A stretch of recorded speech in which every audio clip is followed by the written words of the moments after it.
Does your history matter? I'll tell you what, pause on any history talk. I want to talk to you about your home, because this is going to be the same thing. Just stay with me here. Stay with me. Let's talk about your home. What makes it a home to you? Your apartment where you live, your house where you live, condo, wherever you're living right now, what makes it a home to you? The memories you make inside of it, right? That's part of why it's a home. When you look at the fireplace, what do you see? You see a fireplace? Of course you don't. You see where your wife sits to get warm and reads a book in the wintertime. When you look at this corner over here, what do you see? You see where you set up the Christmas tree and have been setting up the Christmas tree for years. I remember when he opened up his first bike there. I remember that. Not just the good, by the way, not just the wonderful memories. The bad memories are part of what makes it a home.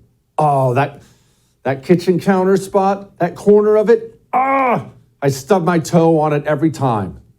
That friggin' fridge, the ice maker makes noise. The good, the bad. Oh no, structural cracks in the wall. The good, the bad, all of it is part of what makes it your home. It makes it a home to you, the memories it creates, good ones and bad ones. Now, if I wanted to burn down your home, your apartment, would you let me? As it stands right now, if I showed up tonight at your house, knock on the door, gas, matches, hey, mind if I burn down your home? You would say no. Maybe call the cops. Maybe you'd shoot me. But you wouldn't let me, would you? Why? You're attached to it. The memories, good and bad ones, moor you to your home. They give you roots into your home. The pictures on the wall, it's moored there.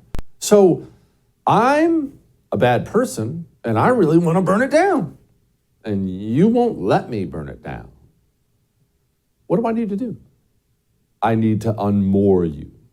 I need to detach you from that home.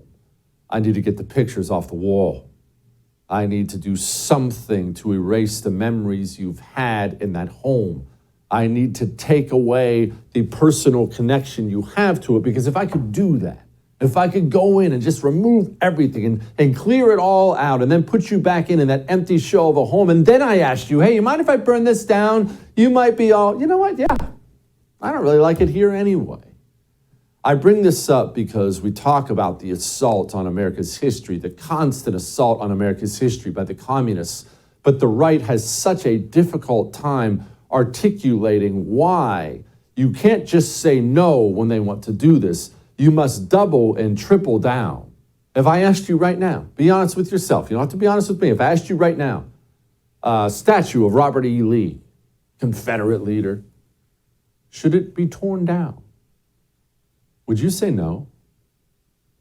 Would you say, no, we should build 10 more of them? That's the right answer, by the way, if they asked to burn it down. Or would you say this? Would you do this? Well, I mean, I guess maybe.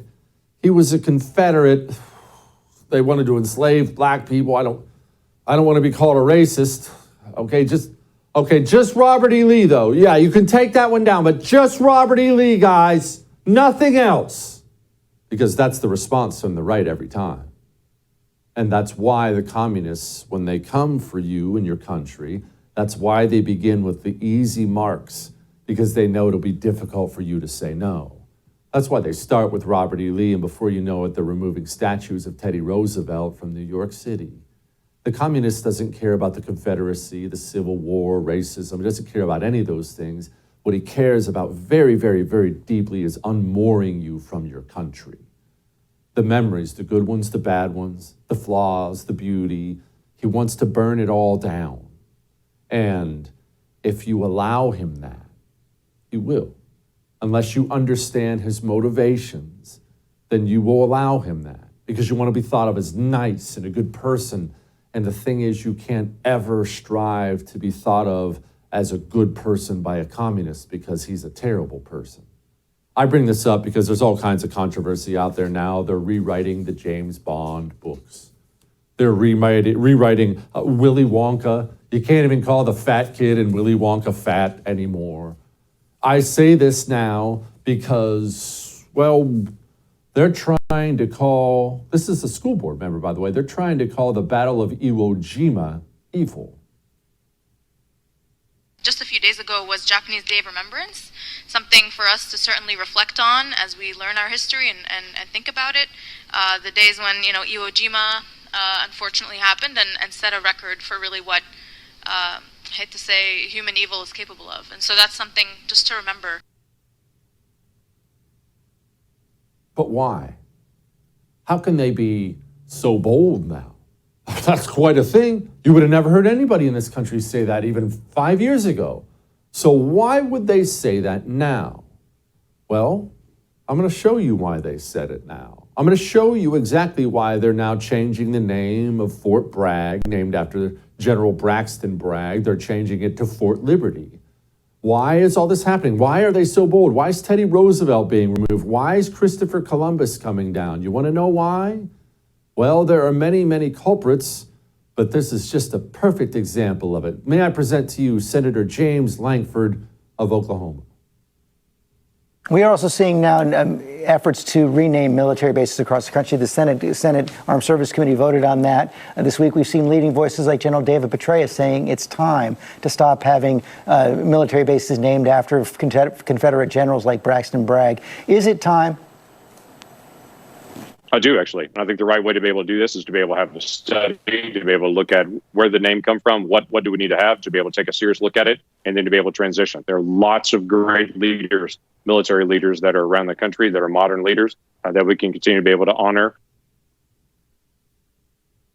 You see, the communist knows low T. When it sees low T, they go find these weak people on the right, and they tell them, hey, it's just the Confederacy. Hey, it's just that one little spot in the corner where you stub your toe. Just let me come in your home. Look, I won't touch anything else. Just let me get rid of that one little corner. You don't like that corner anyway. Let me get rid of it. I promise, won't touch a thing. Before you know it, the pictures of Grandpa are coming down off the wall. We must understand that when we discuss things like statues, writings, rewriting plays, books, remaking movies, we're talking about people who have the intention of burning everything you love to ash. So the answer isn't just no when they want to do these things. The next time a communist says, I want to tear down the statue of Robert E. Lee, the answer is building 10 more surrounding it and telling him, I'll do this every time you try to remove my history. All that may have made you uncomfortable, but I am right.